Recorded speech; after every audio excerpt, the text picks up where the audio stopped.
శుక్లాంబరధరం విష్ణుం శశివర్ణం చతుర్భుజం ప్రసన్నవదనం ధ్యాయే సర్వవిఘ్నోపశాంతయే అఖజానన పద్మార్గం గజానన మహర్నిశం అనేకదంతం భక్తానం ఏకదంతం ఉపాస్మహే గురుబ్రహ్మ గురువిష్ణు గురుదేవో మహేశ్వర గురు సాక్షాత్ పరబ్రహ్మ తస్మై శ్రీ గురువే నమః. హరి ఓం. వాస్తుశాస్త్రం ప్రకారంగా చూసినట్లయితే ఈ ఇంటి యజమాని యొక్క మొదటి అక్షరం బట్టి కూడా ఇంటి యొక్క సింహద్వారం ఏ డైరెక్షన్లో ఉండాలనేది కూడా మనం నిర్ణయించవచ్చు. ఈ కాన్సెప్ట్ మీద ఆల్రెడీ 2 వీడియోస్ చేయడం జరిగింది. మీరు కనుక చూడకపోతే కనుక డిస్క్రిప్షన్లో ఉంటుంది, ఖచ్చితంగా చూడండి.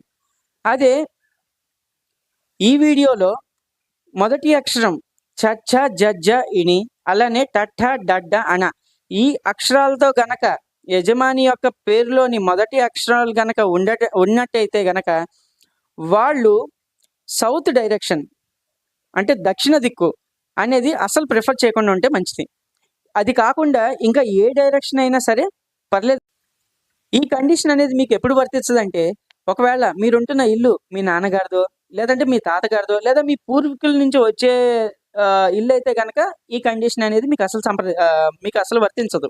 అదే ఈ కండిషన్ మీకు ఎప్పుడు అప్లై అవుతుంది అంటే కనుక, మీరు సొంత ఇల్లు కట్టుకునేటప్పుడు, లేదంటే మీరు ఇల్లు మారుతున్నప్పుడు, లేదంటే రెంట్కి వేరే ఇల్లు తీసుకుంటున్నప్పుడు గనక చూస్తే ఈ కండిషన్ అనేది మీకు ఖచ్చితంగా వర్తిస్తుంది.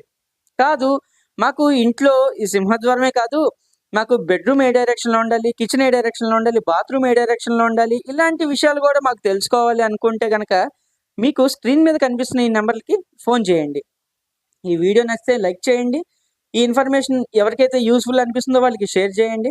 అదే మరిన్ని వీడియోస్ కోసం ఈ ఛానల్ని సబ్స్క్రైబ్ చేయండి.